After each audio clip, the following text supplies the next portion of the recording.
Breaking news చూస్తున్నాం. ఏలూరు జిల్లాలో forest అధికారిపై లంచం ఆరోపణలు వెలువెత్తుతున్నాయి. నిడమరులో ఎఫ్ఎస్ఓ శ్రీనివాస్ బాబు నగదు వసూలు వీడియో హల్చల్ చేస్తుంది.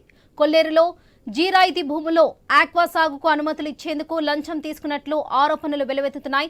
దీంతో ఫారెస్ట్ అధికారిని మోహిని విజయలక్ష్మి విచారణ చేపట్టారు. తన వద్ద శ్రీనివాస్ బాబు 40,000 తీసుకున్నట్లు బాధితులు ఆరోపించారు. అయితే అది లంచం కాదని అప్పుగా నగదు తీసుకున్నట్లు వివరణ ఇచ్చారు ఎఫ్ఎస్ఓ శ్రీనివాస్ బాబు. డబ్బు తీసుకుంటున్న వీడియో ఉన్నట్లు బాధితులు స్పష్టం చేశారు.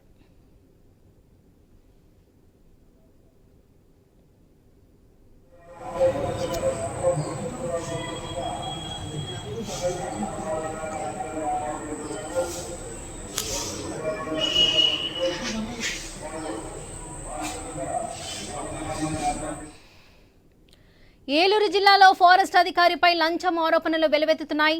నిడమరులో ఎఫ్ఎస్ఓ శ్రీనివాస్ బాబు నగదు వసూలు వీడియో హల్చల్ చేస్తుంది.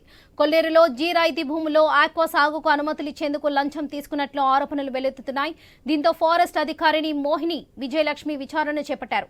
తన వద్ద శ్రీనివాస్ బాబు 40,000 తీసుకున్నట్లు బాధితులు ఆరోపించారు. అయితే అది లంచం కాదని అప్పుగా నగదు తీసుకున్నట్లు వివరణ ఇచ్చారు ఎఫ్ఎస్ఓ శ్రీనివాస్ బాబు. డబ్బు తీసుకుంటున్న వీడియో ఉన్నట్లు బాధితులు స్పష్టం చేశారు. ఇదే విషయానికి సంబంధించి మరిన్ని అప్డేట్స్ మా ప్రతినిధి భార్గవ్ అందిస్తారు. భార్గవ్, చెప్పండి.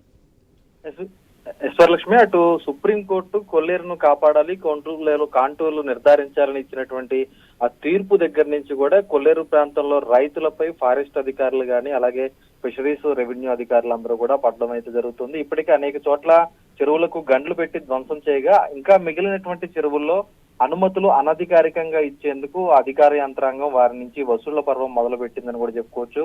సుప్రీంకోర్టు తీర్పును సాకుగా చేసుకుంటూ అనేక మంది నుంచి లంచాలు డిమాండ్ చేస్తున్న పరిస్థితి కూడా ఉంది. ఇదే తంతు ఈ రోజు నెడమర్రు మండలంలో కూడా వెలుగు చూసింది. ఎఫ్ఎస్ఓ శ్రీనివాస బాబు రెడ్ హ్యాండెడ్ గా అతను 15,000 రూపాయలు వసూళ్లు చేస్తుండగా ఆ వీడియో కూడా బాధితులు తీయడం, తమ ఇంటి డాబా పై నుంచి వీడియో తీయడం దృశ్యాలు అనేది కూడా ప్రస్తుతం ఉన్నతాధికారుల దృష్టికి వెళ్ళాయి. దీని మీద విచారణ చేసేందుకు నెడమర్రుకు జిల్లాకు చెందినటువంటి ఫారెస్ట్ అధికారిని చేరుకున్నారు మోహిని విజయలక్ష్మి. ఆమె ప్రస్తుతం చేపట్టినటువంటి విచారణలో కూడా బాధితుడు ఎవరైతే ఉన్నారో అక్కడికి వచ్చి పోలయ్య తీవ్ర ఆగ్రహం వ్యక్తం చేయడం అయితే జరిగింది. కనీసం విచారణకు వచ్చినప్పుడు తనను ఎందుకు పిలవలేదు, తన వద్దకు ఎందుకు రాలేదు, కేవలం లంచం తీసుకున్న అధికారిని మాత్రమే శ్రీనివాస బాబు ఎస్ఎఫ్ఓను మాత్రమే విచారణ చేస్తున్నారంటూ ఆయన మండిపడడం కూడా ప్రస్తుతం ఈ రోజు ఆ టాపిక్ గా మారింది. తాను లంచం ఇచ్చాను, ఖచ్చితంగా తీసుకున్నాడు అంటూ కూడా అతను స్పష్టం చేసినప్పటికీ కూడా అధికారి మాత్రం ఎస్ఎఫ్ఓ శ్రీనివాస బాబు మాత్రం తాను అప్పుగా గతంలో తీసుకున్నటువంటి సొమ్మును తిరిగి ఇచ్చాడు అనేది కూడా అతను సర్ది చెప్పుకుని దాన్ని సమాధానం దాటవేస్తున్న పరిస్థితి కూడా ఉంది.